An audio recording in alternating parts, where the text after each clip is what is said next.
right on time. Another successful intro. We are on a roll. To make sure that this podcast doesn't run long, we're going to start with a runner on second, just to make sure we're not simulating anything too close to real baseball. I think I'll check the comments because I'm pretty sure my wife will agree with that very shortly. Yes. When are you logging off?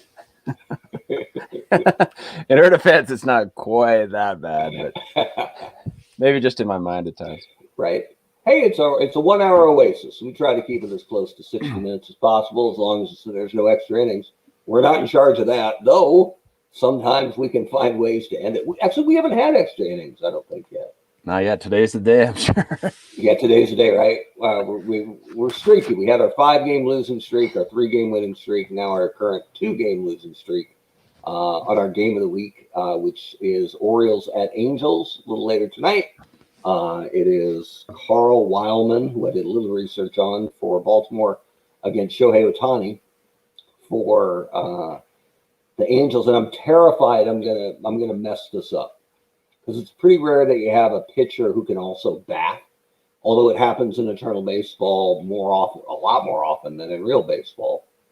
I don't think the Yankees have pitched Ruth yet, but they can if they wanted to. And there are like 4 or 5 players on the Birmingham Knights who were really good hitters and also really good pitchers. But if you start a pitcher and have him hit, but then bring in a reliever later, you can't add the DH mid-game. It doesn't work like that. I think you'd have to sub the pitcher in for a different player and then move the pitcher somewhere. But you can't move him to DH. I don't think it works like that. So I don't want to knock Ohtani out of the game as a bat. Yeah. If he doesn't throw a complete game, which don't always happen. And Ohtani's a really good batter in throwing baseball too. So I saw his name come up. It was a little bit like Randy Johnson coming up last week. I get this guy great. And one of the things to watch, I was looking at the Angels, is Jim Abbott has barely pitched out of their pen, but he's been great. And they have a couple guys really scuffling at the back of the rotation. So I think it won't be the night. He wouldn't bump Ohtani, but he might bump Mike Witt or somebody else. There's a couple guys really struggling at the back of the rotation, and they are striking distance of Oakland. So we want to make sure, again, that every team's as competitive as possible. So love it. We'll see what happens with that. I talked all over the intro. It is the Eternal Baseball Podcast, version 11.0. I'm Mark Weber. It's Brett Rotundi. We're the architects of Eternal Baseball. We hope you're enjoying the season. We're about 40% of the way through the season. And as we said in our newsletter that went out on Friday, which you can sign up for at eternalbaseball.com, looking forward to everything that comes with the season as it marches on, including pennant races. There is an all-star game, which I'm pretty sure will be one of our games of the week mid-year. And then as we get to the playoffs, we've got 8 divisions, no wild cards. So you got to win your division to get in. So those division races will mean a lot more, obviously, as we get closer to the playoffs. So let's take a look. I think I opened it up here. I feel like we should do one shot where my head is as big as yours. Right? This is that right there? The funny thing is, I'm not closer to the camera. This is actual size. I'm gonna get like when you pull into the garage, there's those tennis balls hanging down. I just need one where I get the exact perfect. There we go. This is every bit of 7 7/8, right? Or somewhere between 7 3/4 and 7 7/8. My whole life, because I like fitted hats, has been seeing what I like and reaching to the back and going, nope, not my size. the one other guy beat you to it, right? It's the equivalent of, I guess, Bruce Bochy, they think is like the all-time clubhouse leader for melon size. They say literally you can fit a 6-pack of beer into his batting helmet. That's how big his head is. And I think there's a story like in his career he got traded and he was like, okay, cool, but I'm going to bring my batting helmet. Like he got traded from Dodgers to Padres or something. And they literally let him bring the helmet and they repainted it. I was going to say, with that one helmet, 8 layers of spray paint. It's just consistently it turns into Jim Leland's like stovetop hat before. Yeah, it's because it's like an 8 1/4, and they made one right special for him, and it goes with him. Who was that Bills player that the special teams guy? I was going to say it's Mark Kelso's helmet from Buffalo. So Bochy, I feel your pain. I know what's going on with you. So all right, one last one. Is that it? You can't get me. You can't. Right? Maybe if you took the hat off, you get closer to the screen. Maybe if I doubled my hat with the Expos. Yeah. I don't know where that went, but yeah. Anyway. Come on. I'm a 6 foot albino redhead. I don't have a whole lot going for me, but I got the giant melon. So we're happy. Man. Brain matter. That's pure brain matter, man. We're happy about that. I was thinking about the dinged helmet. One of the coolest things I ever heard was totally random. If you zoom in on Bill Buckner's glove in Game 6 of the World Series, he's wearing, some guys wear a batting glove under their catching glove. He's wearing a Cubs batting glove under his catching mitt right before he makes the key error that loses Boston the 86 series. And I know Cubs fans aren't bemoaning no title since, and certainly Red Sox fans aren't now. But in 86, you could not have cursed a glove worse than putting on a Cubs underglove. That was his lucky batting glove? That's just the weirdest thing to see it played. I thought he played in Chicago like 2 years prior. So, I'm sure Boston would have supplied him with a new glove, right? I don't know if he just felt nostalgic that night or what the deal was. But yeah, there's a photo. If you zoom in, you can see the Cubs logo. We need to get to the bottom of this. Man, could you imagine the kind of flack he'd get into nowadays, if, because it'd be all up on Twitter and they'd be asking questions and the PR department wouldn't want to deal with it. And, we're going to win a Pulitzer with this, Mark. Yeah, we're going to get to the bottom of this, and we're going to win a Pulitzer. I'm Carl Woodward. We're here with the Eternal Baseball Podcast. So you can imagine the ceremony. Why are you here? Bill Buckner's batting glove, sir. And you? So we'll pop up the whole week in review here. All right. See what's going on. It was I'm kind of excited about the series we're looking at here at the end of the week because we had 2 real heavyweight matchups this weekend that are going on right now. But as far as division leaders and stuff like that go, the only big moves we saw are the Diamondbacks cooled off a little bit. Not that there's anything wrong with going 4-2. And if you look at their weeks, going back to week 6, they've got 6 winning weeks in a row.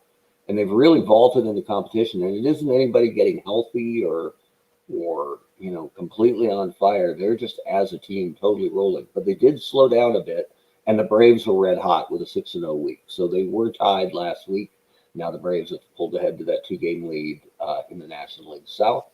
And then the other one is in the East, where the Yankees had a good week and Boston had a rough week. And they made up 2 games on the Red Sox to tie up the American League East. Wow. So, I know most baseball fans don't even want to hear about Yankees Red Sox, right? Because it's done to death. It's such a big deal. But it means more than ever. But right now, only one of those teams can make the playoffs, right? One of them sits home every year. So winning that East is a real big deal, and Boston's been in control kind of handily since about week 3. But New York has put together a good run, and that's one of the weekend series going on right now is Red Sox at Yankees. And the opener Friday was everything you could want. It was Masahiro Tanaka, whose first start of the year was a 1-hit shutout in Boston. Midway through the year, he moved from their pen to their starting rotation. And replaced Ali Revens, who was struggling. So he did it again. He shut out Boston, and Joe DiMaggio hit a solo shot. And that was it, 1-0. The Yanks take the first game. And then the second game was a bit of a stomp. The Yanks won 10-3. And that was, I think I have a pitching matchup down there somewhere. It wasn't quite as fair. Bob Shockey over Collins, who's their, I think, 4th starter. So it wasn't quite as square. So not the rubber match, but game 3 is tomorrow on the Monday schedule. So somebody's coming out of that tilt. as the leader in the American League East. Other teams you can see with good weeks, the Birmingham Knights, who are almost always good. Cincinnati is turning it on, which we've kind of expected for a long time. There's just so much talent on Cincinnati.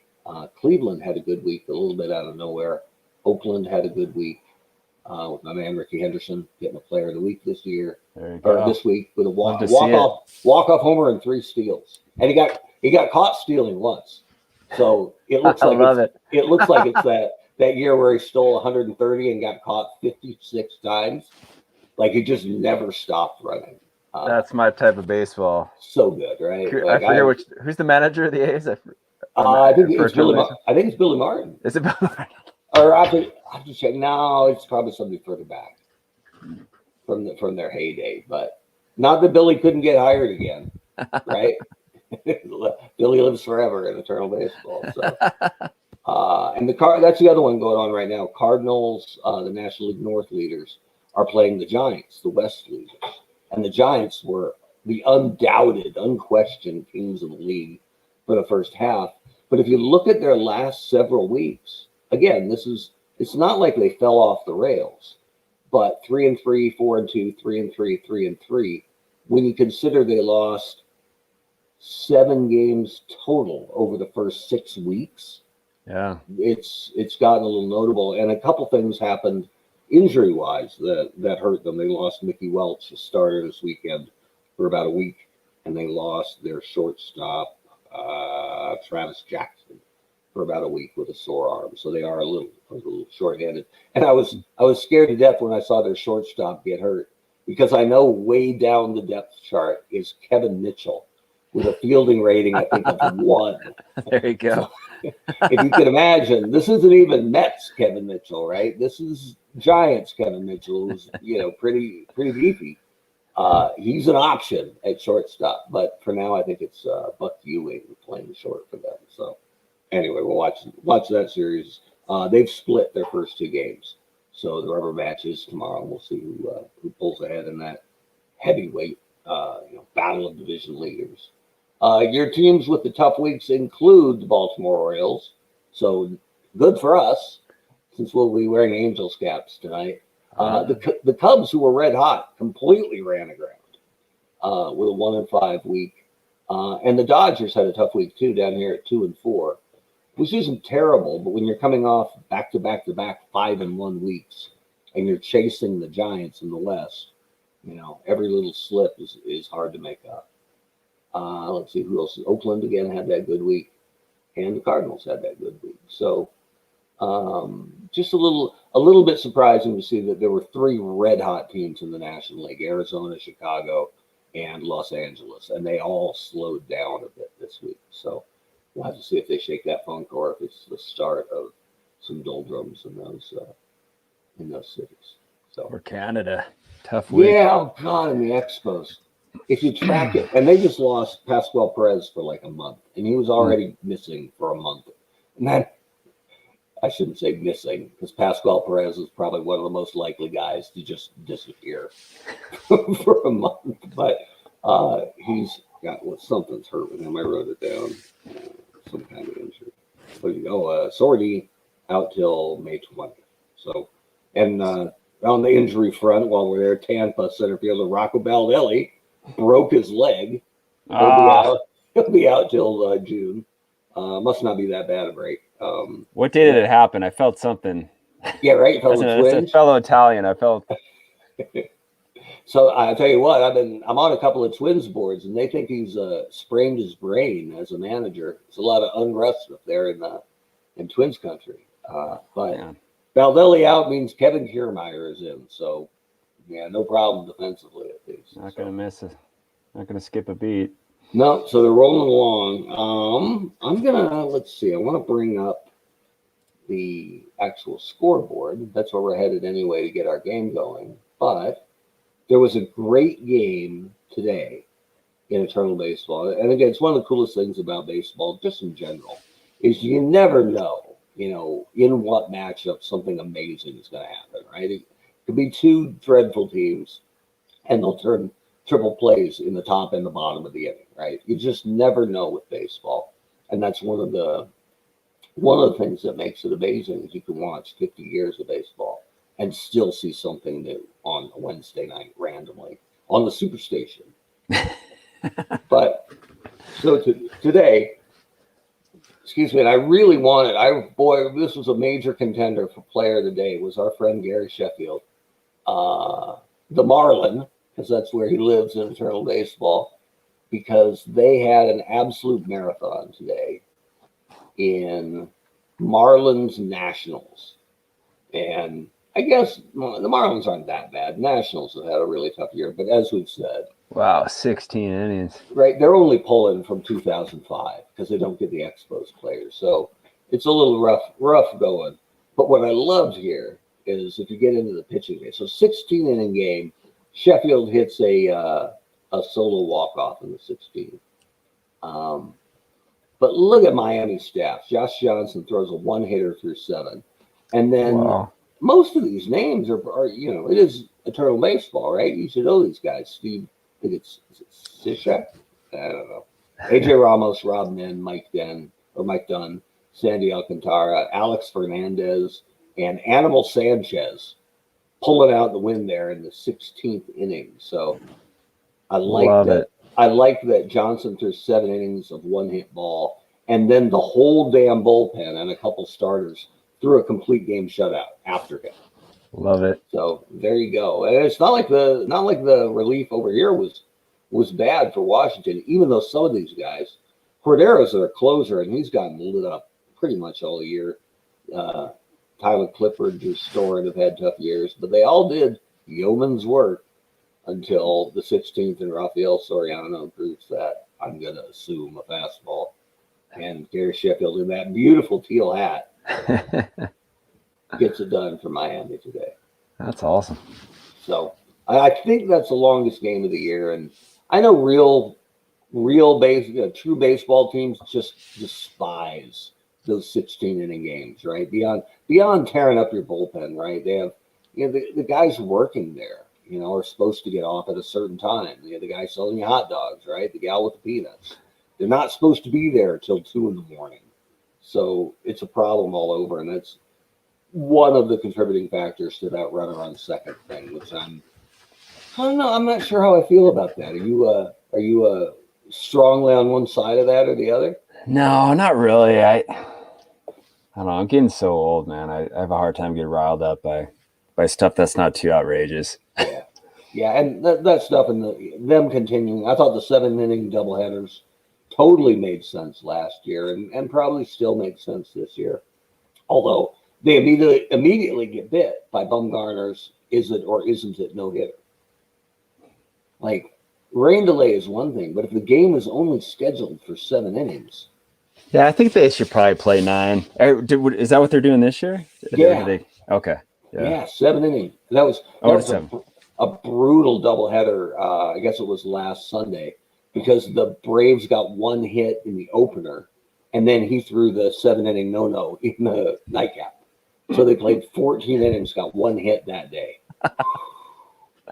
That's a long bus ride. Man, that was a tough day. But that was this was today in Eternal Baseball, but we're actually getting towards tomorrow for our game of the week. So we're getting through every team getting a shot, and this was the only game on the schedule for tomorrow with 2 teams who haven't been on the game of the week. So this week's pick was wide open easy.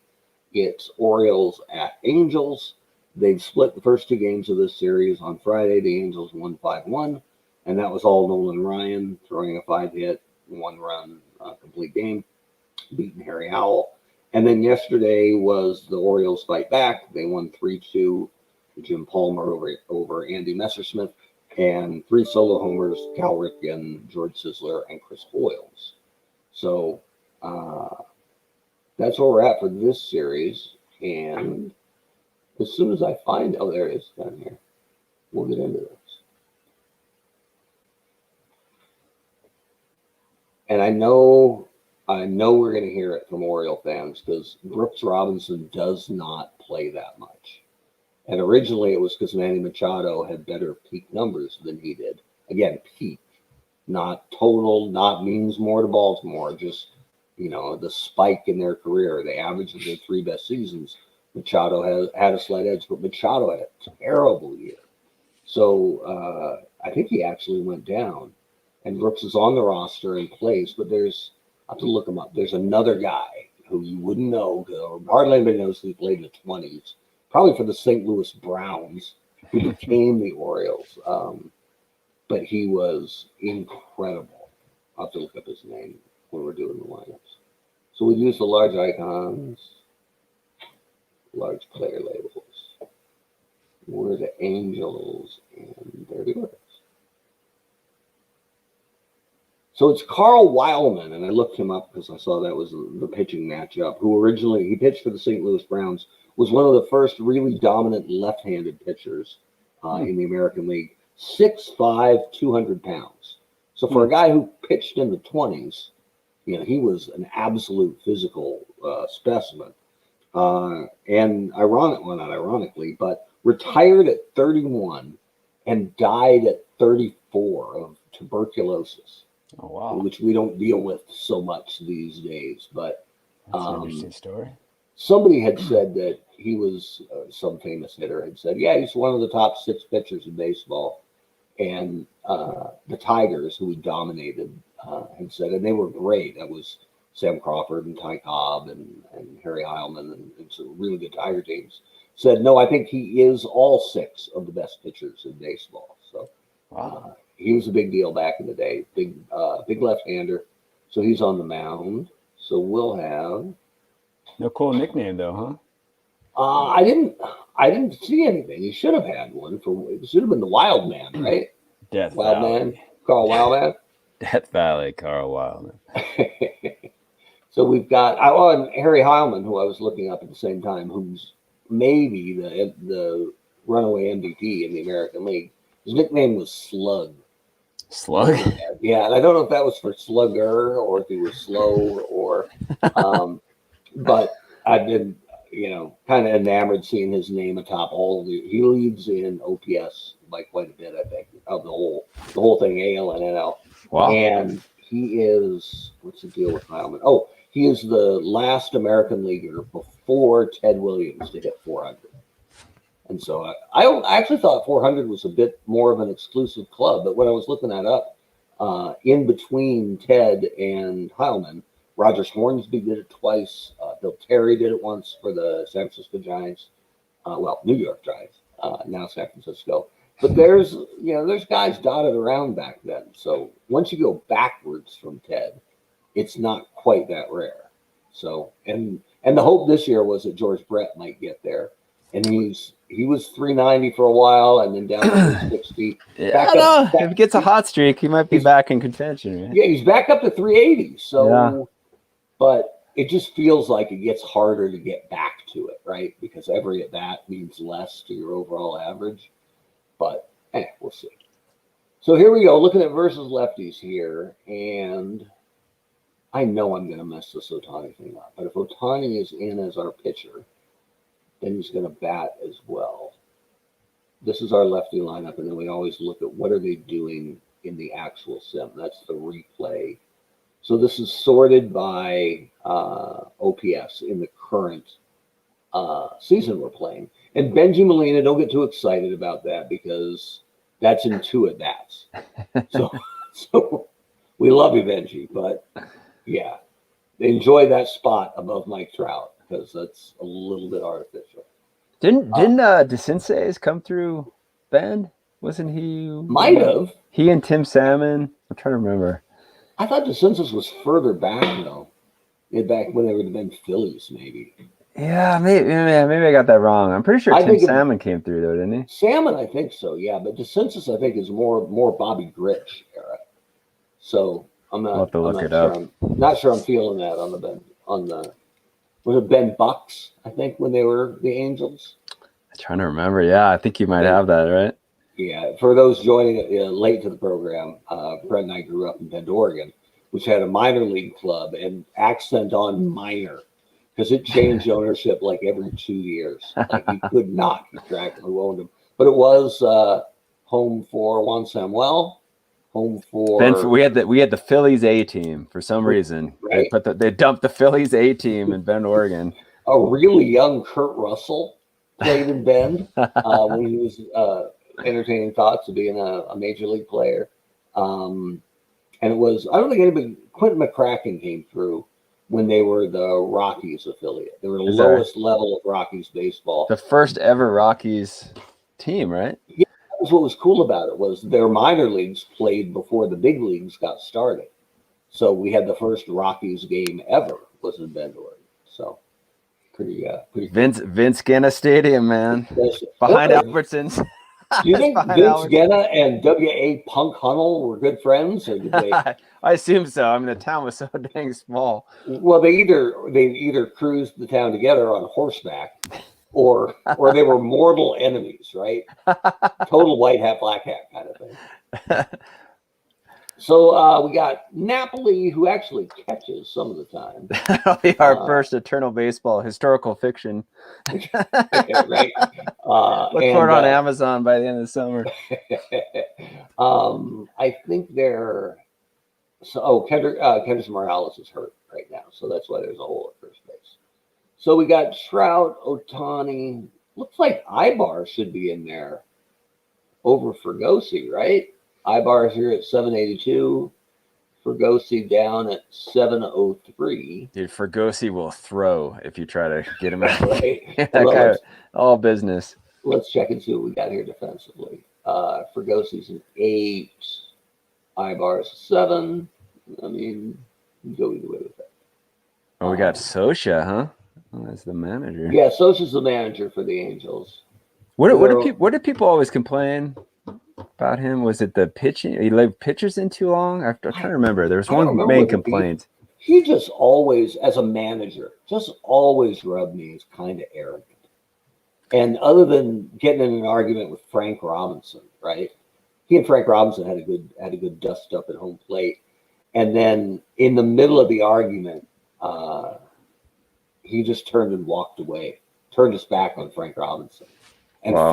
Frank was a little animated, but when he just turned his back and walked away, Frank lost it. Like, not that you should do that to anybody, but there's, certain people you probably should never do that to.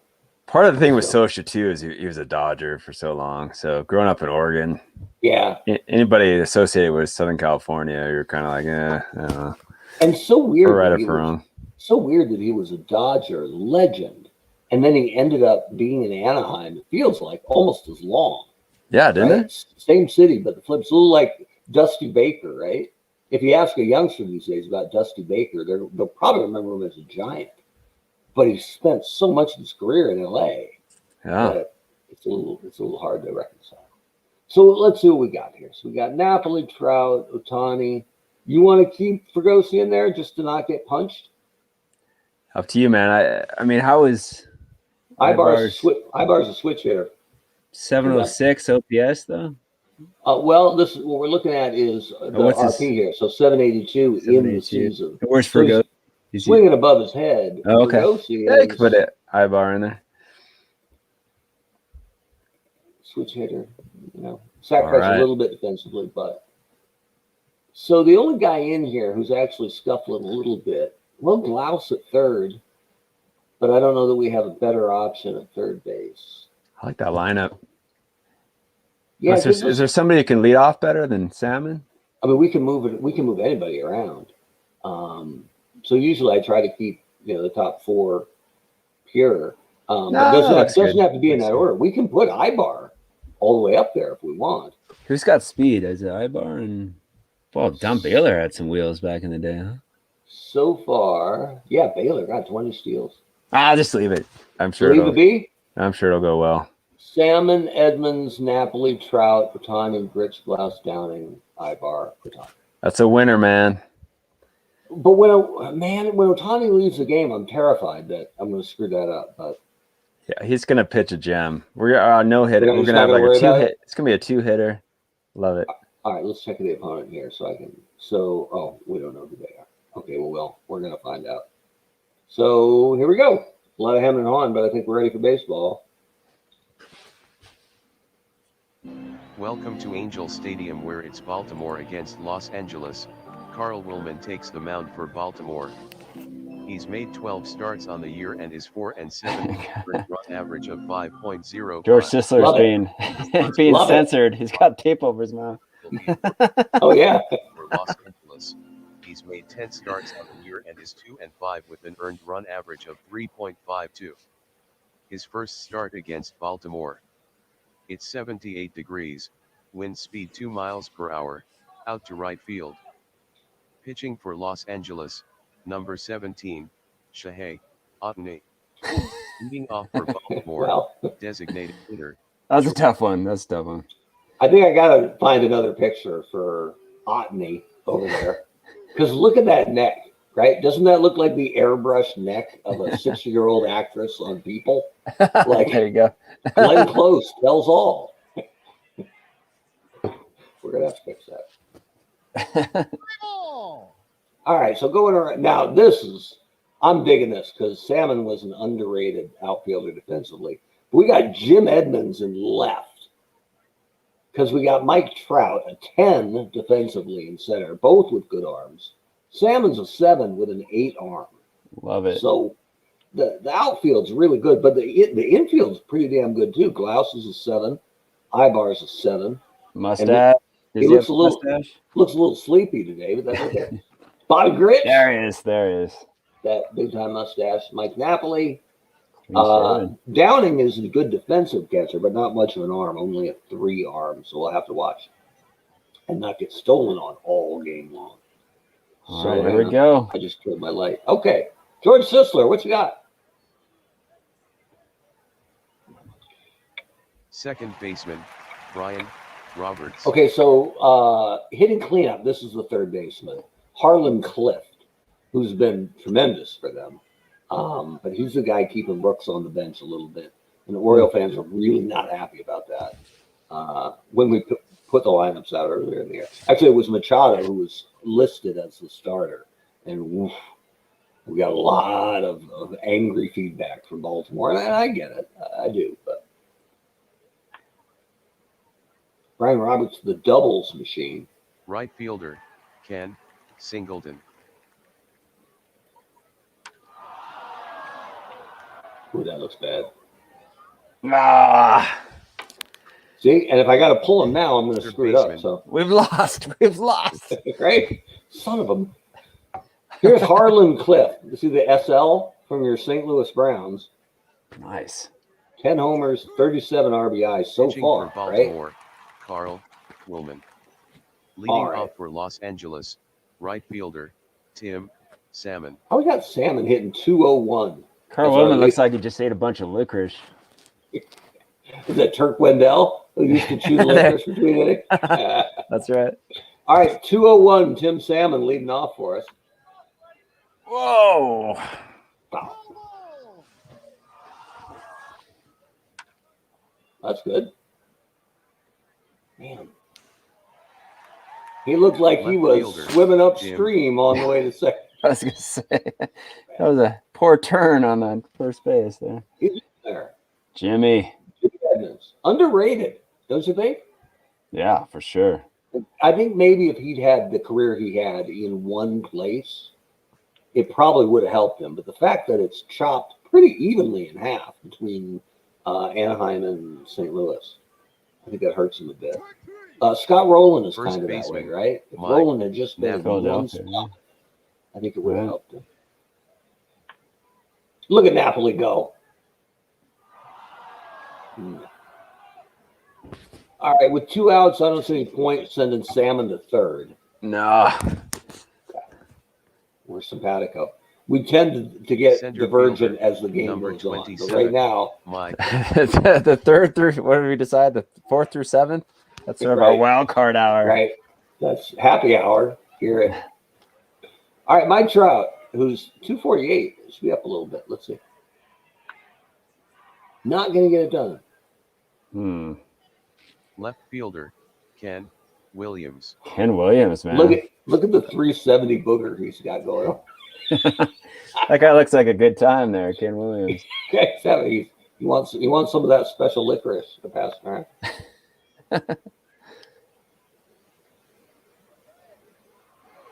Oh no! Somebody's Center hurt. fielder, Brady Anderson. Who got William hurt? rolled an ankle, but he'll stay in the game.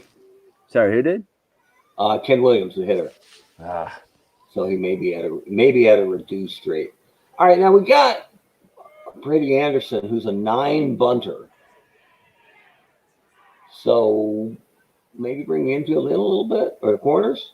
I don't know, man. I saw that clip of him striking out in front of Cal Ripken from last week, and Oh, how bad was that? pretty bad. How bad? I don't believe at 171. I think he's probably dying for a base hit anywhere. So I'm bringing the first and third in. Gonna kill Napoli here. Right? Because this First is baseman, at least a third of his numbers are that 51 homer year, right? Out of nowhere. Yeah. Allegedly. Right. No, he really hit him. But come on. Boog Powell, who has an unfortunate 370 mustache going on right now. pitcher, That'll do it. number 17, Shahei Otani. All right, Shahei. I was looking it up. Second baseman, One of the Bobby Giants Cardinals games over the weekend. It was Friday.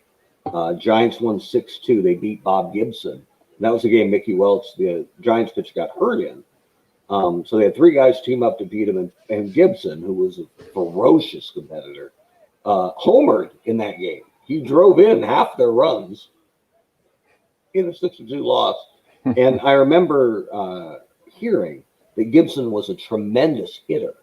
And I looked it up. He hit 206 for his career. That's a 17-year career as a pitcher. And he had 24 career homers.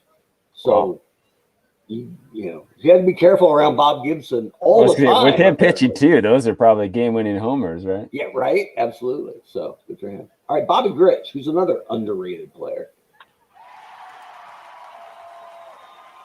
Oh, but he can't sneak it over Brady. Troy Gloss was a UCLA Shortstop, kid who made it big for the Ripken Angels. It's Jr. not bad. I saw a bit. I forget his name. There's some kid who just got called up from Tacoma to made his major league debut for the Mariners and pitched a scoreless 8th inning. And his family, he's from the state of Washington and went to college at Gonzaga. And so, he couldn't be Mr. Washington anymore. Got called up from Tacoma. His parents had to catch a last-minute flight to get there. Got there at the 5th inning, but he pitched the 8th. And the lead was that he pitched a scoreless 8th inning, right? So I'm watching the highlights of it. And 2 of the outs he gets are absolutely scorched. Just lucky that it went right into a glove somewhere. So yeah, maybe a little more truth in advertising, but we're happy for him. Better lucky than good. Yeah, I'm glad they were there for his first game because I think the second one might be a little different. Chris Hoyle steps in. That's a good shot right there. Dude, that just took off. Designated hitter, George Sisler. George is back. Homered yesterday, and oh boy. Good for you, Timmy Salmon. Second, all right. Climbing that wall. Roberts.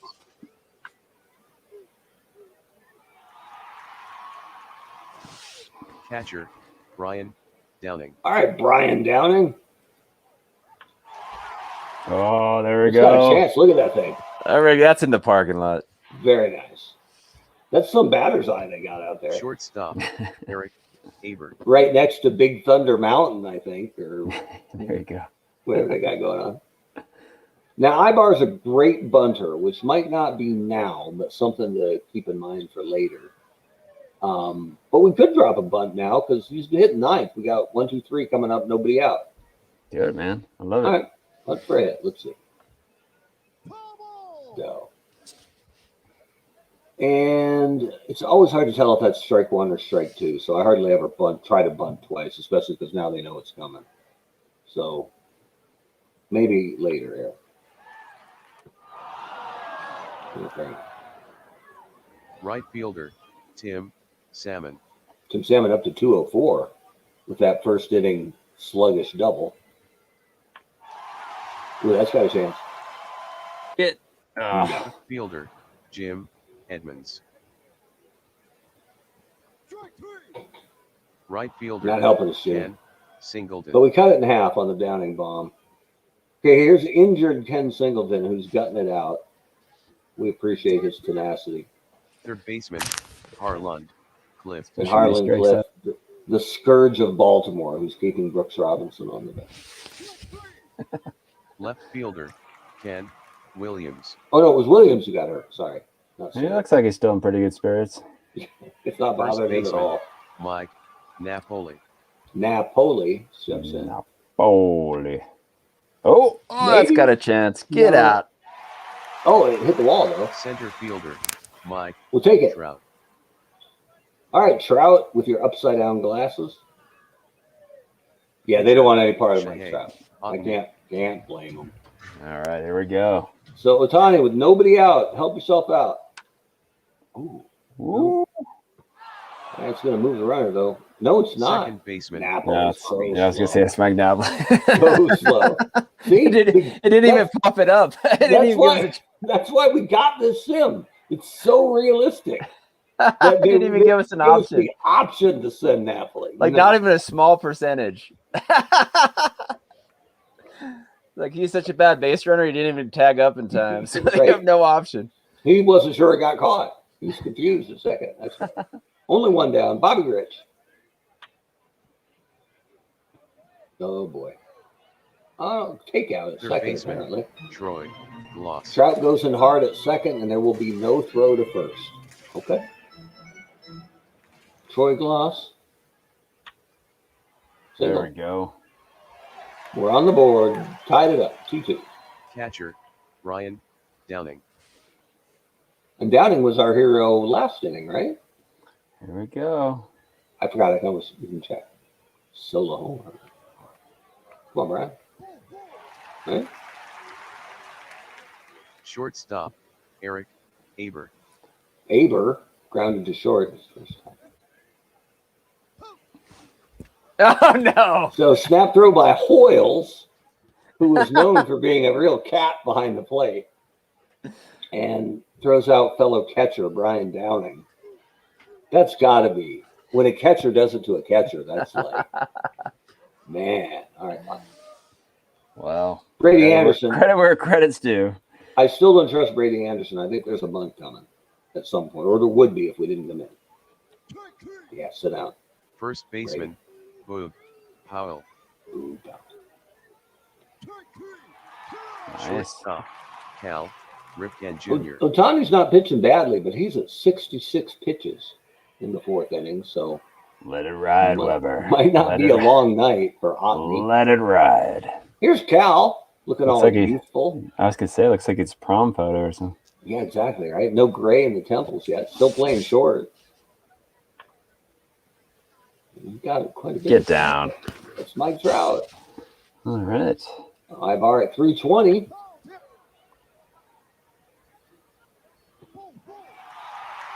Send him. Send him. We're in the fourth. We're the Sorry. fifth. Salmon. Ow.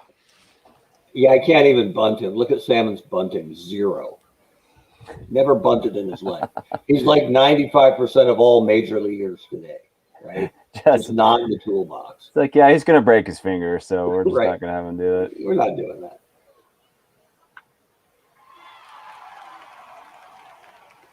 All right. There's no sense sending Ibar to third with nobody out and a 36% chance to get him. I reluctantly concur. It's too early, even though it's the fifth. Left fielder, Jim Jimmy in. Edmonds. Another terrible bunt. There we go. Oh, boy. Could be What's two. going on? 2. First baseman, Mike But, you know, Napoli. he comes back to the dugout without his head hanging, and he goes, you know what? I moved the runner. There you go. I hit it to the right side. So good for you. Mike Napoli. Oh, It's got a chance. get. It's gone. I don't know if you have any Italian folk songs that you might like to serenade us with. We're good old Mike Napoli with that 2-run bomb. I think we'd lose James if I did that. So It's possible. All right, so Troutski, look at that. Back to wow. This is So happening, good. Webb. It's happening. Right, this game's too easy. Shanae. Really. Nate. Here's Otney again. There we go. Send him. Second baseman, Bobby Grich. It's all they can do to keep this guy healthy, right?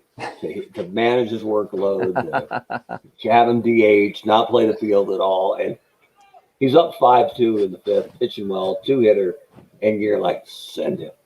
Get him in there. What's the worst that could happen? There's only a 6'5", 220-pound shortstop over there waiting to take that throw. But I reluctantly accept your argument. fine. Bobby Grich, though. Get. No, Not quite. he Catcher, didn't move. I guess he didn't move. Royals. Bobby Grich had pine tar in his mustache. Chris Hoyles looks like every high school baseball photo from our era. Right? He totally looks like you just look at the kid and go, he came from Nebraska, right? He's from Nebraska, has to be.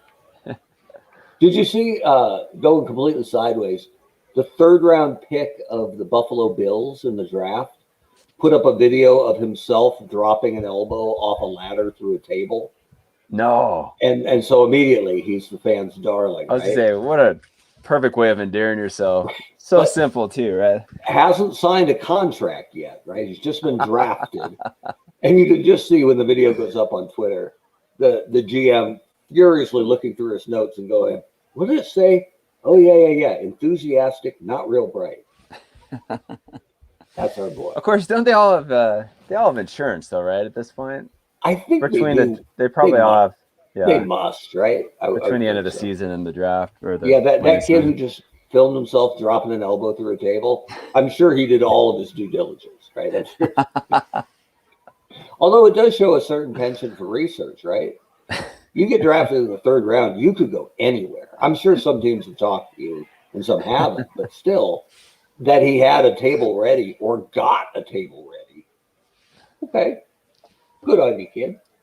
Anyway, back to Chris Hoyles. And Ohtani Designated falling apart, hitter, walking the leadoff George guy.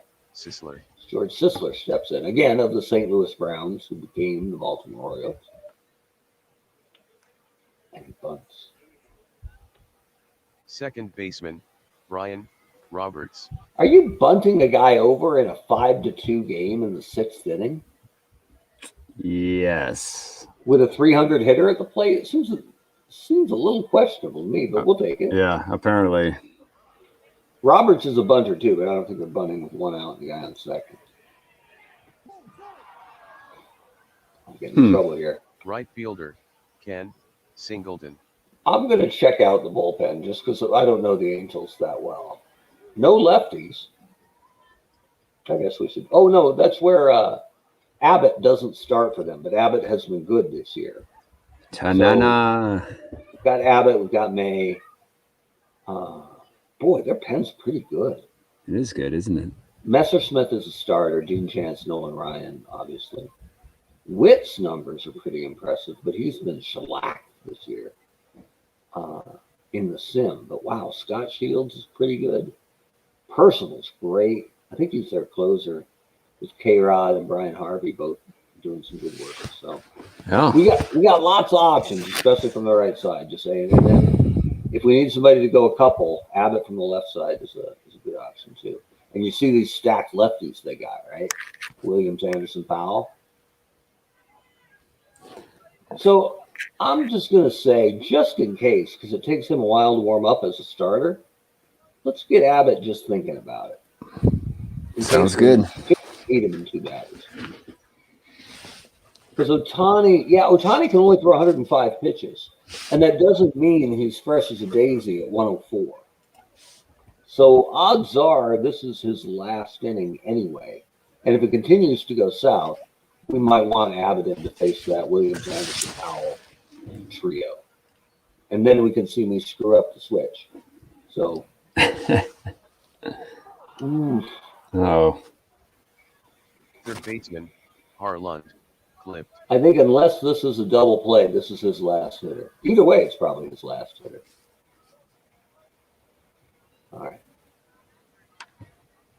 There we go. Oh, Harlan Cliff is double off the wall. oh no.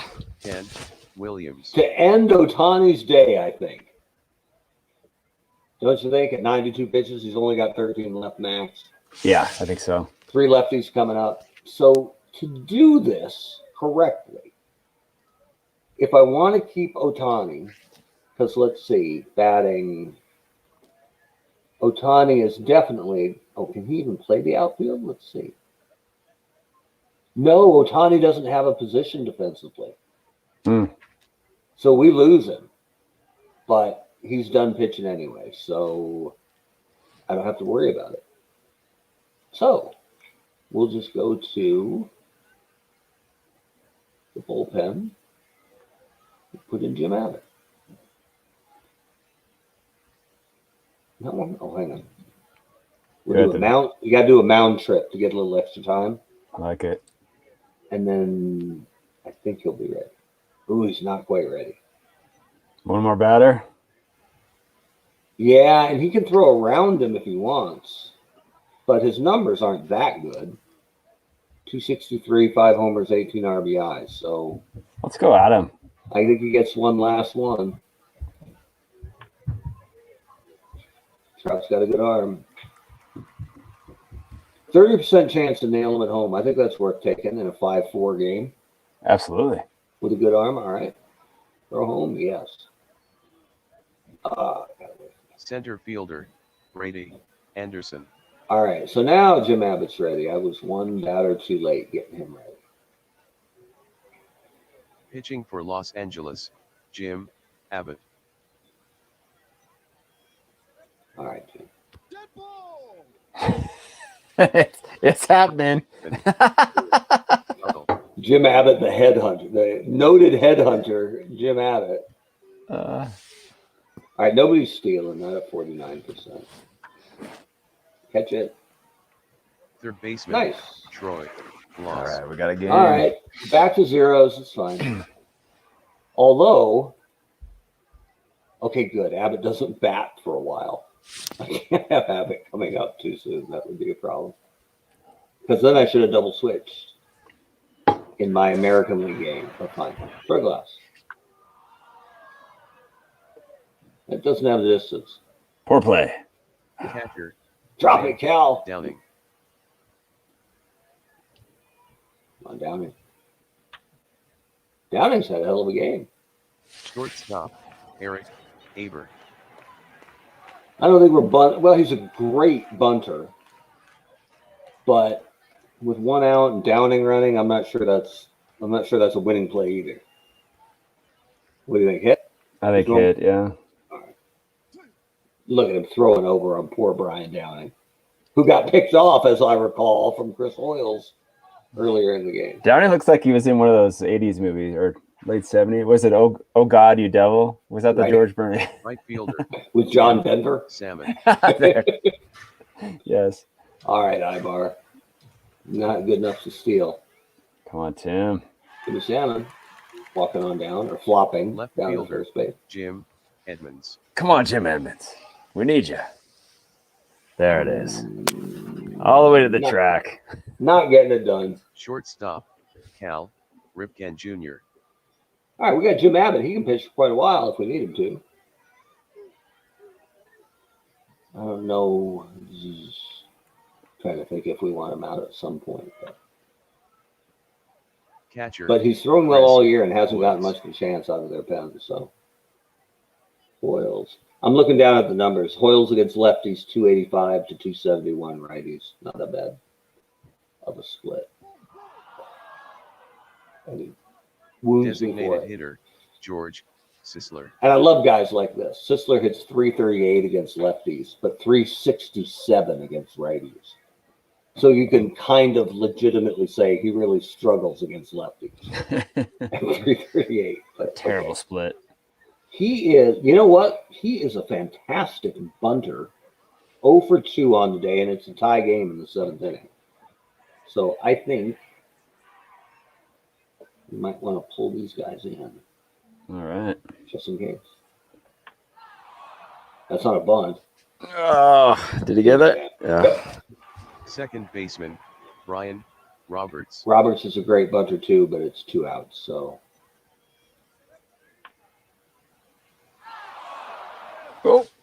Right fielder, Ken Singleton. all right, we've got a base open, but I don't want any part of Harlan Clift coming up next. Even though Singleton's had a really good year. Let's go at him. So Jim, this is your life. Ah. I never quite understand that if it's just an animation thing on the game. It looked like it went right through Ibar. Yeah. And then it says Troy Glaus, poor play. Like what, he didn't cheer him enough? He didn't say, heads up, grounder to you, Eric. But I'm just going to assume that's poor animation, and that should have been closer to third. So we're getting into these lefties, which is why Abbott came in the first place. Oh. If he gets Harlan Clift, First just barely. It's been a roller coaster, this game. Man. Okay, we're going to have to get somebody ready because Abbott hits third in this inning. And this late, we can't let that happen. Although, what a story, right? Jim Abbott goes yard. So let's get in this pen. We got anybody we want, really. Nobody's pitched recently.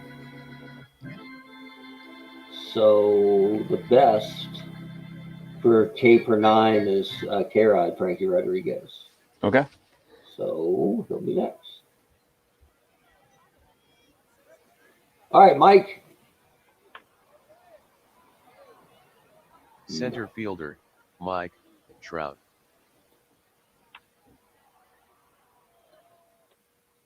Pitcher, Jim Abbott. Well, that's not going to happen. So, although I guess there's a famous story of him at a tournament or something in Michigan where they made him bat. And he hit it. I think he hit a triple. Like, ridiculous. Like, you know that one, the drill where you're just swinging with one hand? Yeah. He must have done a lot of that. So, okay. So, Only imagine the cheering for that. Right? So, Wildman's almost done. He's left-handed, so we'll get into our roster. Batting, lefty-righty. Who really murders left-handers for the Angels? Don Baylor. Makes sense. With all his steals, too, which I didn't expect. I was going to say, he's probably going to get hit by a pitch, though, being Don Baylor. So Don Baylor's going to go into pitch for now. Pinch hitting for Los Come on, Don. That's awesome. Don. That picture. I love that you can see the vanilla ice cream right around the rim of that hat that he's wearing. That's right. Yeah, he never had the ear flaps, did he ever?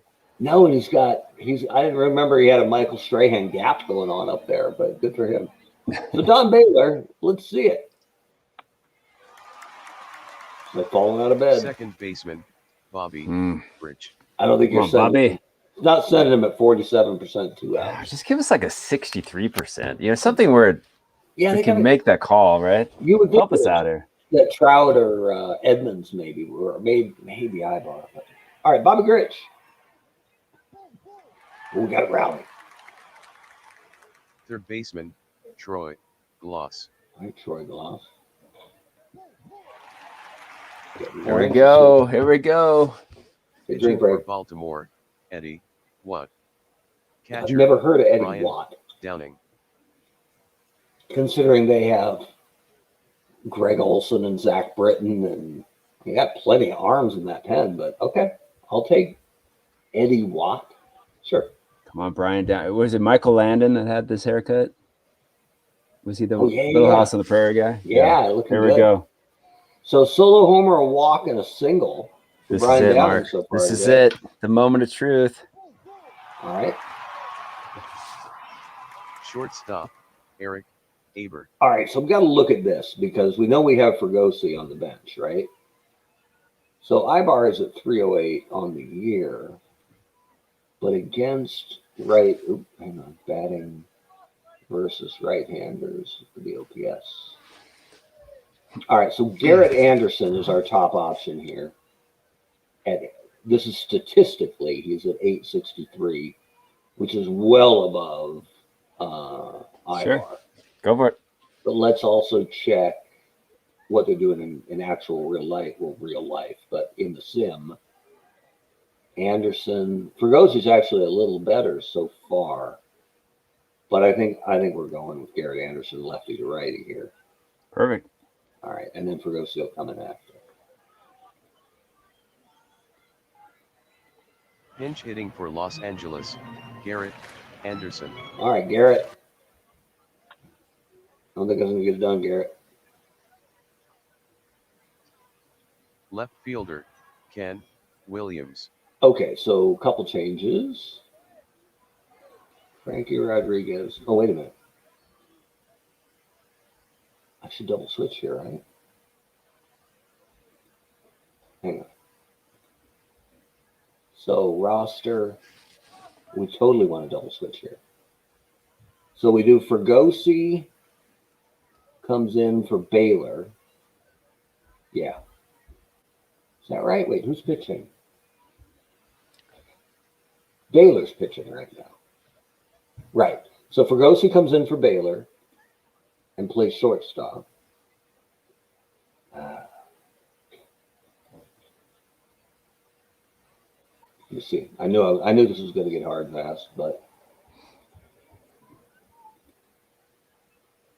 all right. So we're putting Francisco Rodriguez in here, and he's going to pitch, and then Fregosi goes in here to play. I know. So hard. Fregosi plays short.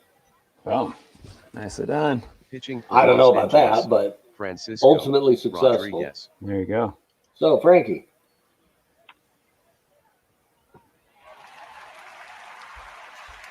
Here, 1, 2, 3.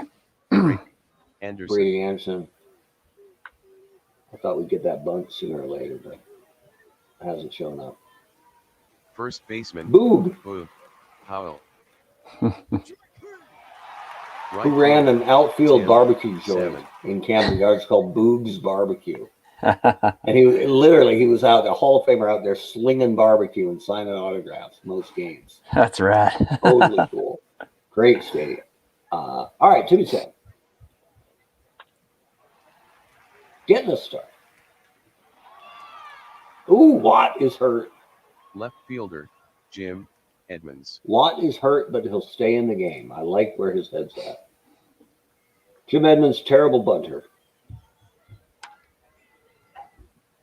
Wow, I thought that got through the wood. First base, 38% for Jim Edmonds. Just not giving us anything right now. Really nothing to work with. But Napoli had a double, a liner, a fly to deep left, and a 2-run homer. So our hero. Okay, now Edmonds. Now please. This is our game winner right here. So let him swing? Oh, yeah. Are we doing anything with Edmonds? No, off the water park here. Let's do it. Or the landscaping. Oh, fielder, that's Clyde tough. Trout. All right, Trout, you're the best player in the game. Ooh. Oh, he legged it out. Got there. He's there, right? Oh! We got robbed. Totally looked like he was there. Now, I don't know how K-Rod is tired after 14 pitches. Seems to believe he can only throw 5 pitches without getting tired. I don't think that's on me, but I am going to look into that because that's ridiculous. So, 5. Wow. Okay. So it's either Brian Harvey, Troy Percival, or Scott Shields. You got a preference there, Roto? Oh, it shouldn't be Shields because they haven't listed as a starter. So it'll take him longer. Percival. So Harvey or Percival? Let's do Percival. All right. Usually we can get him in with just one batter. K-Rod's just huffing and puffing. 14 pitches. Or so maybe we'll pitch around Ripken. I was going to say he had a bad hot dog before the game or something. Right? Oh, boy. Get down. All right. Catcher. Now, we're going to do a mound visit where he'll curse us, I'm sure. Personally, Yeah, all right. No harm, no foul. Come on in, Troy.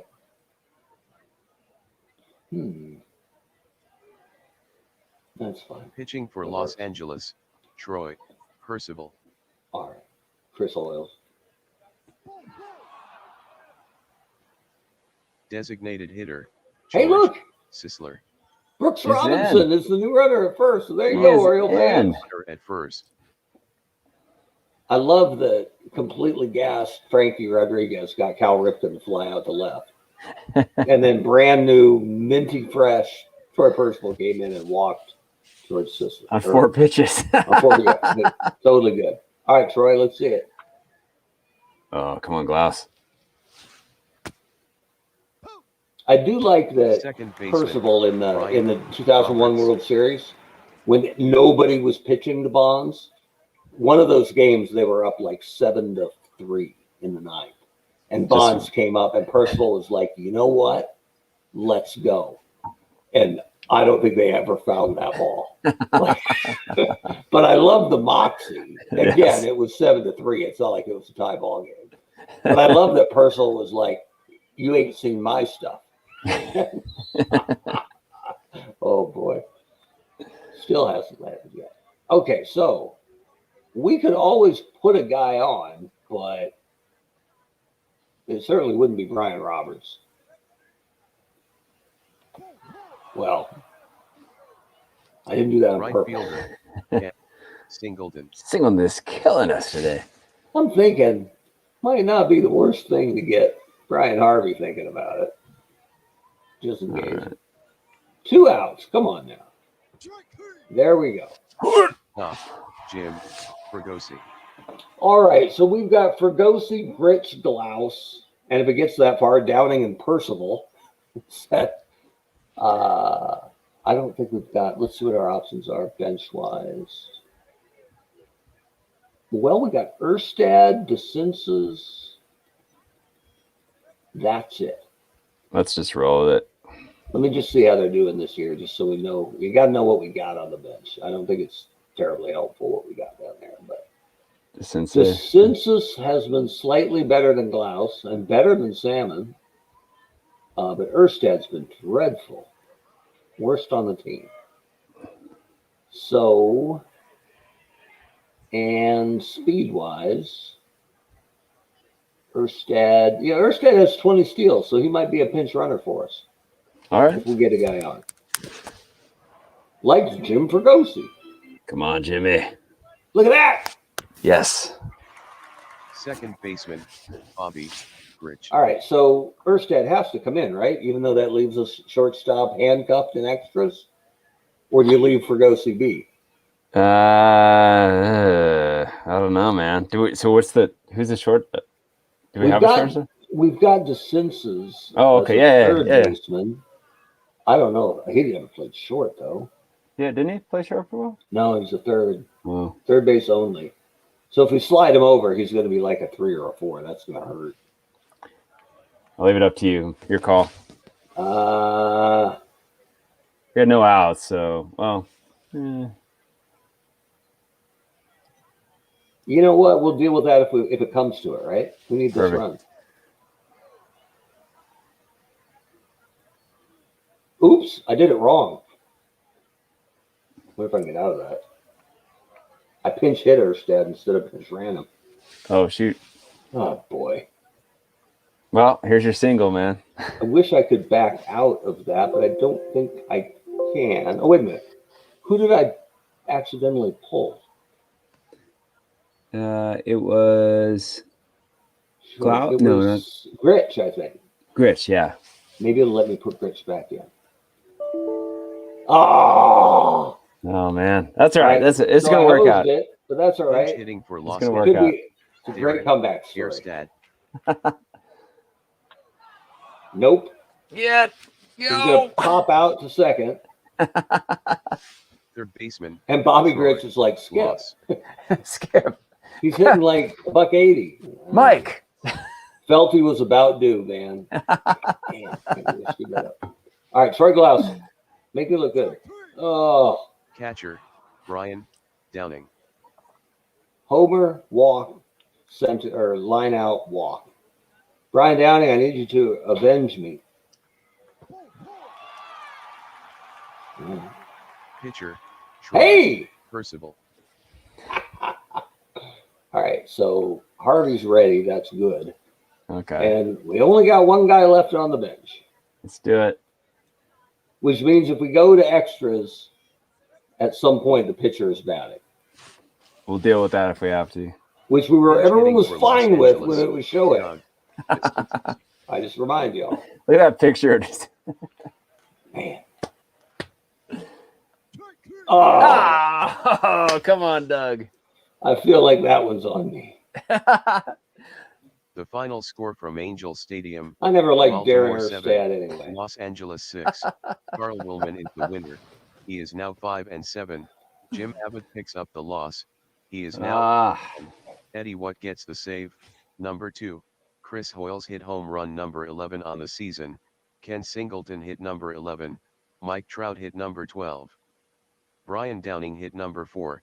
Mike Napoli hit number 10. Time of the game, 3 hours, 55 minutes. I really feel like I should have been able to undo that move, but I guess it's like it got officially announced in the park and no coming back for that. So, and realistically, I mean, it's not like I was any worse a manager than Ohtani or Wildman were as pitchers today. There's some crooked numbers there, but the bullpens were pretty good. Other than Jim Abbott, man, maybe no starts for Jim Abbott. Given how few innings he's pitched, his ERA is probably garbage now. So that's how quick you get in the doghouse around here. So there you go. Kudos to the Baltimore Orioles with a small assist by Angels manager Mark Weber. 7-6. Yeah, we had a good one though. Some of them haven't been. That was exciting. Whenever you're down the last out, that's exciting. Some of it hasn't been that competitive. So anyway, it's always a ball. You can find out who wins the game 3 of all the other series on Eternal Baseball. We tend to have our standings and box scores and game players of the week or players of the day and stuff all goes up kind of midday. Oh, and we got some. We got graphics. Graphics. Let me stop the screen here. Yeah, to support, nice. Yeah, support the channel. Also comment and visit the website eternalbaseball.com. Don't forget to subscribe and hit the cowbell. She calls it the cowbell. I guess it's the like for the YouTube. If there's one thing we need, it's more cowbell. Enjoy our videos. I'm not centering this very well, but there you go. Thanks for your support. And then one of the bubbles got popped by a pin, apparently. So you know what? It could happen. It's probably Darin Erstad, sure. From Nebraska, ironically, not Chris Hoyles, but there you go. So it's our first on-camera manager faux pas. It's all right. We'll get over that. We hope you enjoyed the game of the week and the Eternal Baseball podcast. Remember, as the fine Little Rotundi artwork showed you, you can find us on Facebook. You can find us on Instagram. You can find us on Twitter. You can especially find us at our homepage, turtlebaseball.com.